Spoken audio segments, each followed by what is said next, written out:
Today is Friday, March 6, 3:30 PM ng tanghali nang nare-record ko 'tong episode na 'to. Ang tagal na 'no, since nung huling recording ko ng next Friday ulit. And to be honest, hindi ko rin alam kung magiging consistent ako dito sa side project ko na 'to.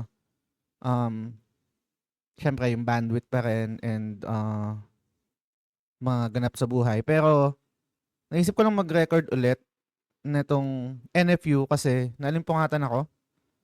Um, Bigla akong nagising tapos hindi na ako makatulog and meron akong topic na matagal ko nang gustong dumaldal about don sa topic na yun. Pero hindi ko alam kung saan ko ilalagay. Ilalagay ko sa TGS, magpo-post ako ng essay or sa Patreon. Pero naisip ko, bakit hindi na lang dito sa NFU? But then again, siguro disclaimer lang, hindi ko alam kung magiging consistent ako dito sa side project na to. Pero tong araw na to, gusto ko mag-record tungkol sa isang topic na matagal ko na rin talagang gustong magkwento. And yun ay tungkol sa ending ng My Hero Academia and specifically sa power of friendship. Putang ina, ang cringe. Ang cringe sabihin. Pero may pinanggagalingan ako. Pero bago ko mag-start magkwento at dumaldal sa gusto kong topic, basahin ko muna yung parang pinaka-isang driving force kung bakit gusto ko tong pagkwentuhan or gusto ko magkwento about it or dumaldal about it.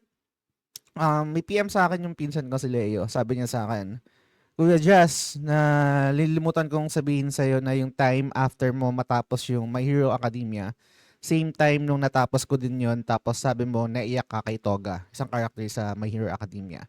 Which is naiyak nga ako doon kasi sabi ko parang napakaganda ng writing kay Toga, lalo na yung sa latter part. Tapos sabi niya, ako naman humagulgul ako kay Toya. Di ko alam pero di natabig ni Toga yung puso ko eh. Pero kay Toya grabe iyak ko. Tingin mo may connect kaya yon sa mga past and current experience natin sa buhay? So parang ang tanong nung pinsan ko na si Leo is, kumbaga, depende ba yung resonance ng character sa mga past and current experience natin sa buhay? Kasi nga, sa ako naiyak ako kay Toga eh. Naiyak ako dun sa story nga. For me, ang ganda ng writing ni Toga. Pero hindi daw, wala daw effect kay Leo yun. Pero kay Toya siya naiyak. Ako naman, yung opposite, hindi ako masyadong na ano kay, wala, medyo, pero hindi ganun kasing bigat katulad kay Toga. So, yun yung pinaka tanong. So, yung resonance ba natin sa mga characters na nai-experience natin, for example, sa anime, sa video games, is depende sa past or current na experience natin. Tapos ang sagot ko dun sa pinsan ko is, I think maraming factors to consider kung gaano, for example, kung gaano kagaling yung pagkakasulat sa character, yung build-up, yung moment mismo, etc. Pero I would say rin na malaking reason yung mga past and current experiences natin kung bakit tayo nakarelate doon sa character na yun. And I think, totoo rin naman talaga. Kasi may mga characters na doon tayo nag-resonate eh. Conforme sa relatability ng character at syempre yung pagiging relatable ng character ay conforme rin sa kung paano tayo as a person, ano yung pinagdaanan natin, past and current. And doon talaga tatama yung mga moments na yun.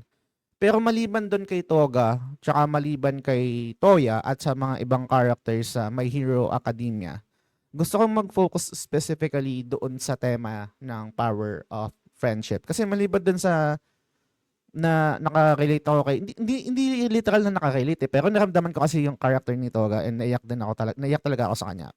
Pero yung pinaka tumatak sa akin sa My Hero Academia is yung pinaka-ending. So, kung hindi nyo pa napapanood yung My Hero Academia at plano nyong panoorin, wag nyong ituloy na pakinggan tong episode na to kasi i-spoil ko yung huling episode. And I would suggest na wag nyong pakinggan tong sasabihin ko, wag nyong panoorin. Kung gusto nyong panoorin yung My Hero Academia. So, bago ako dumaldal at magbigay ng thoughts ko about it, I think maganda na bigyan ko muna ng context kung ano yung meron sa My Hero Academia. So, yung My Hero Academia is an anime at yung pinaka premise doon sa anime na yun is sa mundo ng My Hero Academia, merong mga tao na quote-unquote nabiyayaan ng quirk. Quirk is yung parang superpowers. Pinakamadaling explanation para maintindihan yung premise nung anime is parang X-Men, yung mga mutant. Tapos, syempre, yung mga powers na yun, nagagamit sa mabuti at nagagamit din sa masama. Diba? Parang ganun siya. And ganun din sa My Hero Academia. At sa My Hero Academia, merong isang character doon, yung pinakabida, si Deku. Unfortunately, wala siyang quirk. Wala siyang superpower.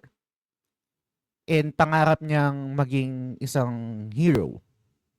At ina-idolize niya yung number 1 hero that time na si All Might. At yung pagiging quirkless ni Deku, doon siya nakadevelop ng, I would say, obsession sa mga quirk. Meron siyang notebook kung saan nililista niya yung mga quirk ng mga heroes. Alam niya yung mga epekto nun, ano yung usage ng power na yun. Kasi sa mundo ng My Hero Academia, iba't iba talaga yung mga quirk eh. May iba't ibang gamit siya. May pros and cons at kung ano-ano pa. So, ganun siya ka nerd sa quirk. Meron siyang notebook na talagang nilista niya yung mga powers. And dun sa story ng My Hero Academia, may moment na kung saan, hindi ko na masyadong ma-recall pero yung pinaka-gist na lang. May isang tao na parang nangangailangan ng tulong. And si Deku bilang walang superpower, niligtas niya yung tao na yun or nag-attempt siyang iligtas yung tao na yun. And yung isang sinasabi ni All Might na yung pagiging hero minsan parang same ng mga experiences din na sinasabi na sa mga moment na ganon, hindi nila alam, parang automatic na lang na gumagalaw yung sarili nila para iligtas yung tao or tumulong dun sa tao na nangangailangan. So parang ganun yung pinaka-concept ng pagiging totoong hero. Automatic na gumagalaw yung katawan mo regardless kung ano yung sitwasyon kasi kailangan mong tumulong. Parang ganun. And nung nasaksihan yun ni All Might, si Deku, yung heroic act na ginawa niya, pinamana niya yung power niya kay Deku. So nagkaroon na ng power si Deku. Pero syempre, habang tumatakbo yung storya, may mga ganap na hindi pwedeng i-reveal, hindi pwedeng sabihin na si Deku yung pinagmanahan ng power, ganyan. And then syempre may iba't ibang dynamics and mechanics din yung power na pinamana ni All Might. And then, syempre sa mga gantong anime, may mga villain.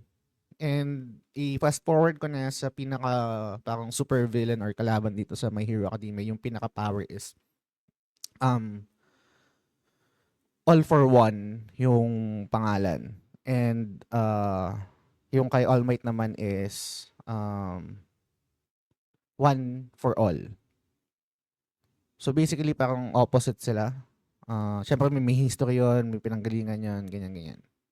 Pero ayoko naman masyadong mag-focus doon kasi masyadong mahaba pang explain doon. Gusto ko lang mag-focus doon sa pinaka-ending or final moment dito sa My Hero Academia kung saan nag-circle back yung story. Wala nang nakuha kasi yung power ni ni Deku sa huling part, and then andun yung mga kasama niya, andun yung mga kaibigan niya, nagtulong-tulong sila. Tinulungan nila si Deku para dun sa final moment para talunin yung kalaban. And bawat characters, bawat kaklase niya, kaibigan dito sa final moment na to is may ambag na nabigyan ng spotlight para makatulong sa kung anong gagawin ni Deku. And for me, nag-work siya kasi pasok siya dun sa tema. Hindi umalis sa tema yung anime kahit nung final moment na, wherein yung power ni Deku is hindi nanggagaling doon sa mismong power na pinamana sa kanya. Yung power ni Deku is yung kaya niyang mag-inspire ng tao sa pagiging courageous niya, heroic niya, regardless kung ano yung sitwasyon at kung ano lang yung kaya niyang gawin. Alam ko typical na trope to sa anime and ibang story. Pero sobrang nag-work siya dito eh. Yung power of friendship, yung nakama power, ganyan. And super epic rin kasi nung moment at nung music, yung kinukwento ko sa inyo kanina na parang sa first episode kung saan tumulong si Deku or nagkaroon siya ng act of parang heroic act to save someone. Doon unang nag-play yung music na to eh. I think kailangan ko siyang i-play. Pati yung moment na yun. Maririnig yung music doon na hype moment. Tapos, ang galing lang na ginamit ulit siya dito sa last moment. And I think malaking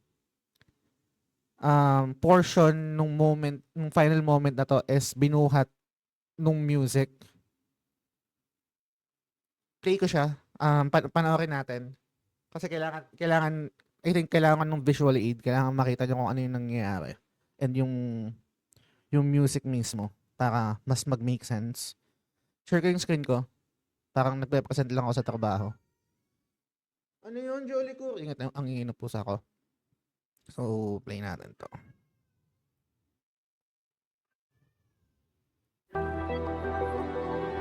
Then yung nakikita niyo sa background music, yung You Can Run. Title niya. You Say Run pala, You Say Run. 一緒に戦ってくれてるよ。頑張れデクさん、緑谷兄ちゃん。デク。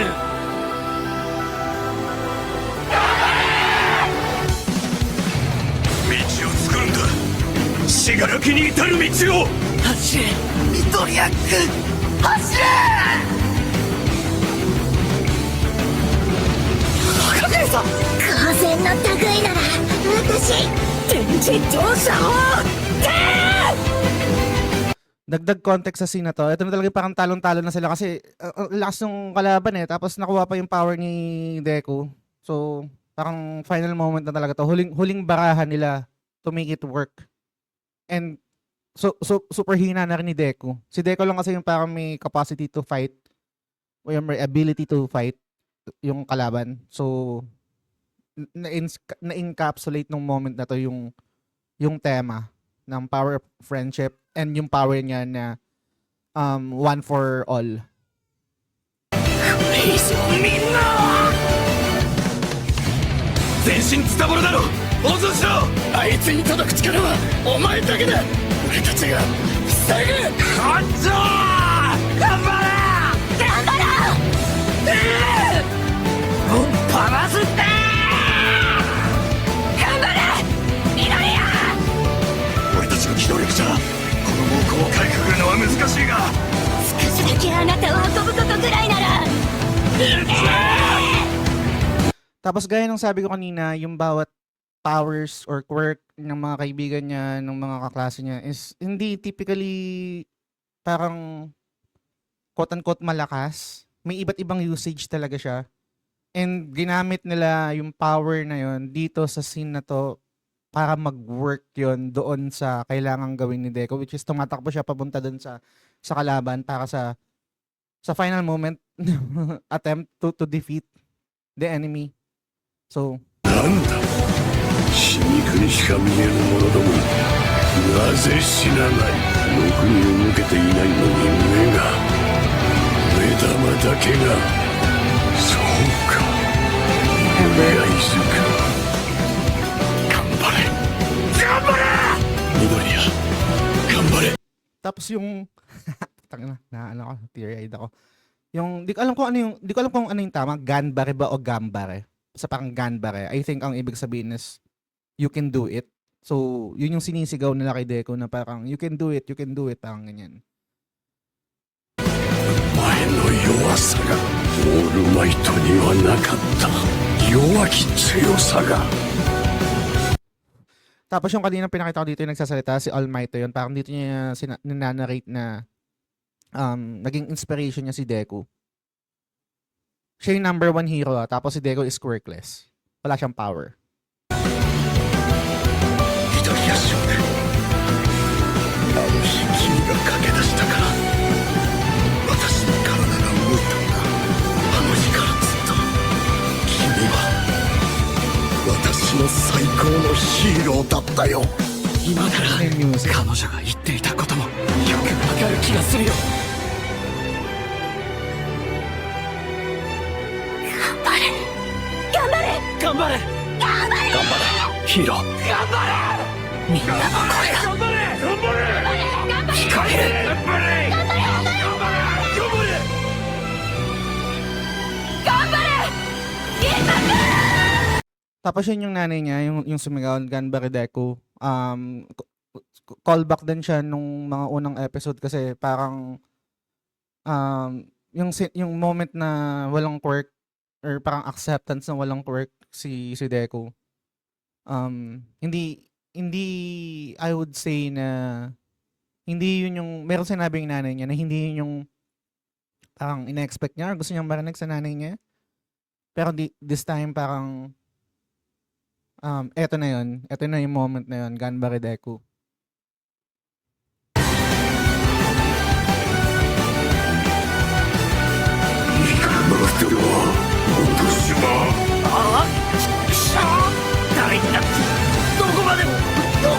手差し伸べちまうんだよあいつは。その人がもうお返し。 Yan yung kalaban. Si All for One. まさにお友達がなっているんです。Tapos ito si Bakugo. Ito yung parang kababata ni ito yung kababata ni Deku na parang nambubuli sa kanya, ganyan, powerful. Kasi siya may quirk siya. Si Deku walang quirk. Tapos maraming story na naganap dito. Marami silang pagtatalo, marami silang differences. And ang ganda rin na bumalik dito yung moment na yun na finally parang acknowledging Deku. Tumulong siya. Siya yung last na humila kay Deku para magbigay ng extra push na talunan yung kalaban. だったいかみつけばな俺に追い越されてんだよ伊吹。お前は魔王なんかじゃない。お前はただの寂しがりな人間だ。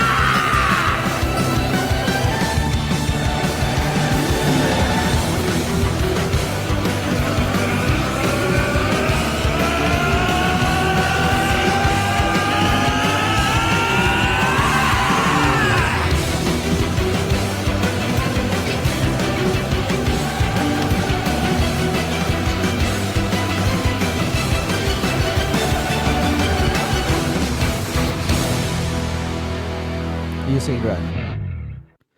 So, yun yung final moments sa My Hero Academia na for me masterclass kasi hindi sila lumihis doon sa tema, nandun pa rin pati yung pagiging hero ni Deku, hindi siya yung parang nagkaroon pa ng parang final form or extra power or super saiyan mala Dragon Ball, no? Parang na-reinforce na, okay, quirkless siya and yung power niya is sa pagtutulungan, sa power of friendship, which is ang corny sabihin and cringe sabihin, pero nag-work siya sa akin. So, babalik ako dun sa tanong nung pinsan ko, bakit ba nag-work sa atin yung mga bagay-bagay na mga moments na ganito sa mga anime, sa video games, sa movies, ganyan. And bakit sa ibang tao hindi? And yung isa pang question dun is, related ba siya sa current or sa past experiences natin kung bakit nagki-click or nag-resonate sa atin yung mga gantong moment? And napaisip ako, bakit sucker ako sa mga gantong moment? Kahit sa video games Persona, Kingdom Hearts, kahit ang cringy, kahit ang corny minsan ni kwento. Kahit nga habang nakwento, parang nakokornehan ako Pero nag-click nag-work siya sa akin And nung first time ko mapanood to, tangina, yung buong sequence na yun, umiyak ako Tapos naisip ko, malungkot ba ako? Or wala ba akong kaibigan? Kaya parang super relate ako dito na parang sana mayroon akong ganung moment. Sana meron akong power of friendship na parang ganyan. Dami naman akong kaibigan. Marami din akong mga taong maaasahan, I think. So, definitely hindi ako malungkot and hindi rin ako mag-isa. Pero bakit nga ba? Bakit nga ba yung mga gantong moment, specifically itong dito sa My Hero Academia is nagland yung moment na to sa akin. At I would say pasok siya ng mga top moments ko sa anime. Actually, parang after watching this series, no? Nagkaroon ako ng parang nagplano ako, gusto ko magpatato ng manga panel ni Deku yung habang tumatakbo siya. Meron kasi parang siguro yun yung gagawin ko na title card kung kailangan ko gumawa ng title card netong episode na to. Tapos may nakalagay doon na parang Ganbare Deku. You can do it, Deku. Parang ganyan. Mali, feeling ko hindi pag iniisip ko kasi parang feeling ko hindi dahil sa wala akong kaibigan or parang gusto kong ma-experience yung ganun, yung power of friendship, ganyan. I think hindi doon kung bakit naglaland sa akin yung mga moments ng power of friendship or nakama power. Pero more on siguro sa circumstance ng mga characters na minsan, or let's say madalas, hindi mo kaya mag-isa talaga na hihingi ka ng tulong sa ibang tao and considering na si Deku is, let's say, yan nga, quirkless, walang power, hindi siya gifted. Nagtatranslate siya doon sa past experience or let's say kahit current pa na eto ka lang, eto lang yung kaya mong gawin pero dahil pinipilit mong gawin yung bagay na parang it doesn't make sense na magagawa mo, nakaka-inspire ng tao and nai-inspire ka din to do better. Parang literal, parang I think hindi, wala pa ako sa ganung stage or meron siguro mga glimpse na ganung moment sa buhay ko, past and current. Pero I would say, parang bumabalik ako dun sa circumstance parang circumstance ni Deku na quirkless talaga siya na wala siyang power, ganyan. And di siya nag-give up. Siguro more on aspiration, no?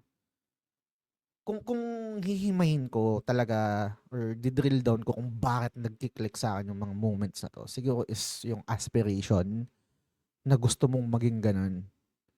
Na whatever your circumstance, hindi mo puwedeng hindi ko puwedeng i-blame na, "Tangina, wala kasi akong talent, eh." Tapos yung iba may talent, eh, kaya nagagawa nila yun, eh.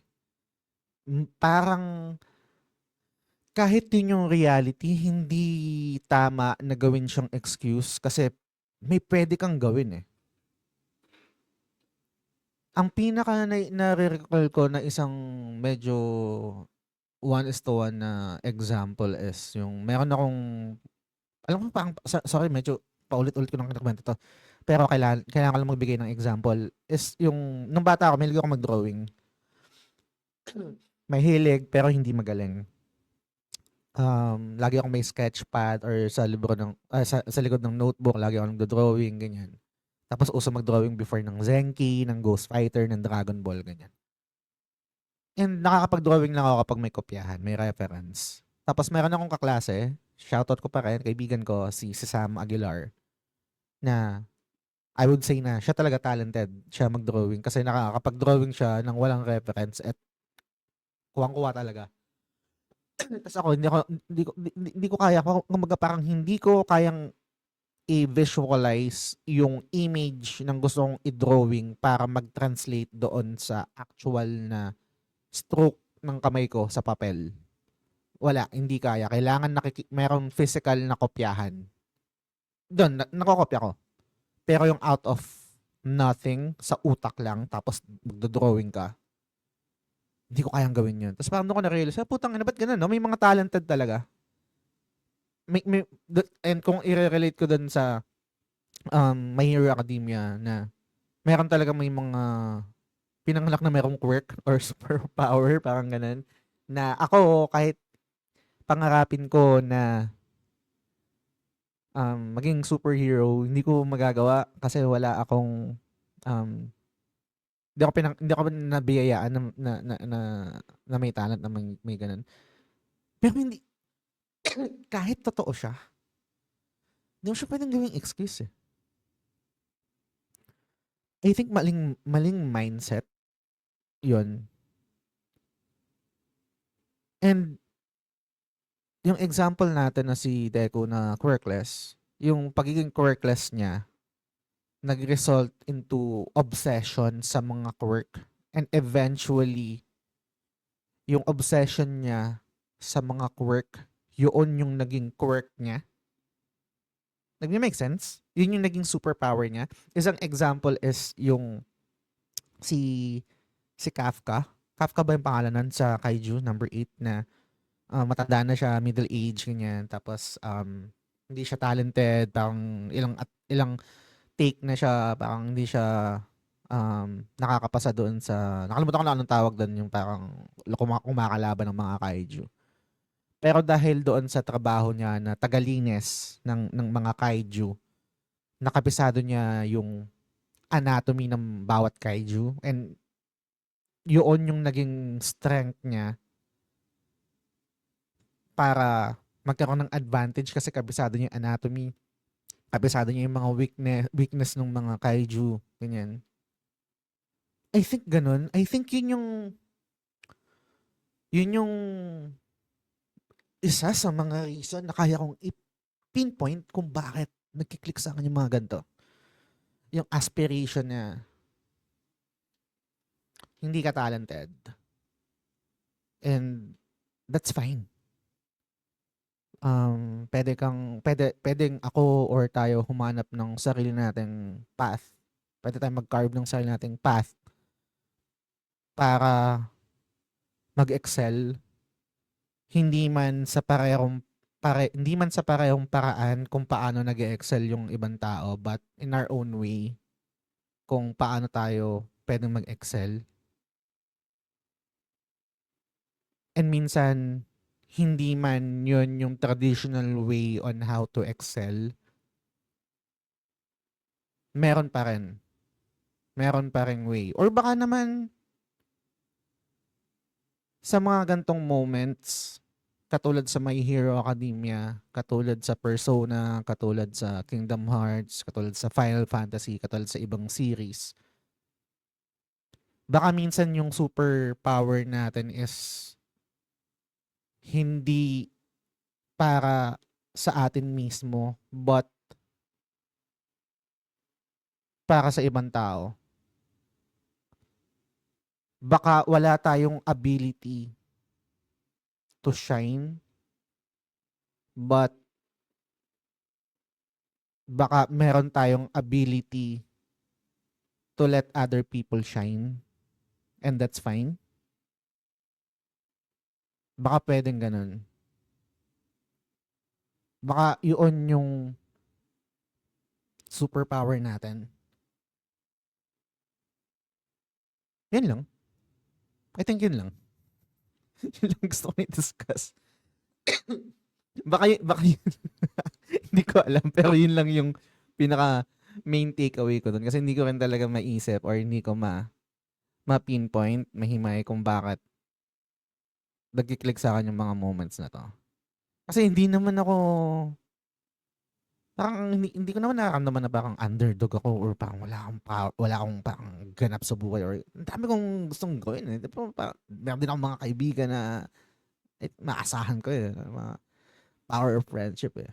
Pero more than the power of friendship, I think yung ability na to make other people shine,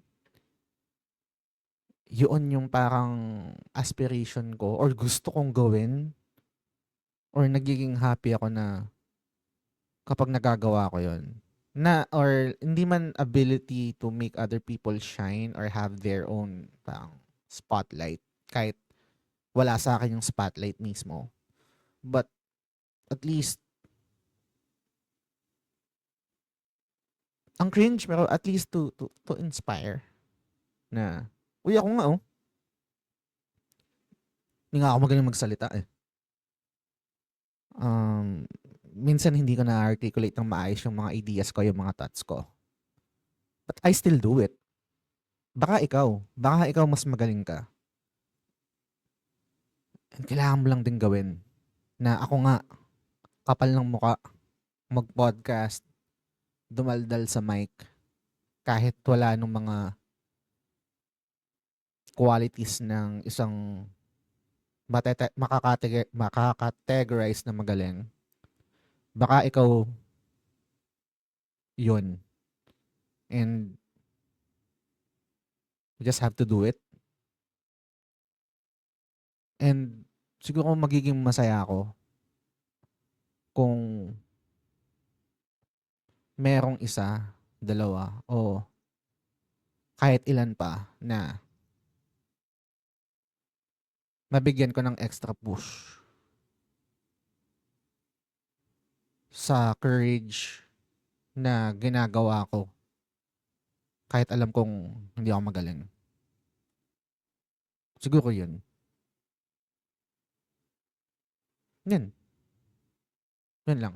Kailangan ko lang ilabas. Tagal ko nang gustong ikwento to.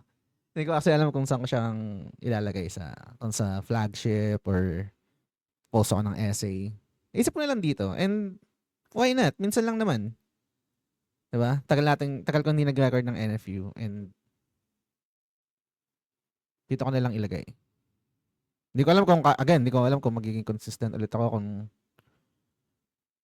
kung tuloy-tuloy ulit to. Ito na ba yung parang pagbuhay ko ulit sa side project na to, pero let's see. At kahit hindi ako sure kung kaya ako maging consistent dito dahil sa bandwidth, sasabihin ko pa rin next Friday ulit.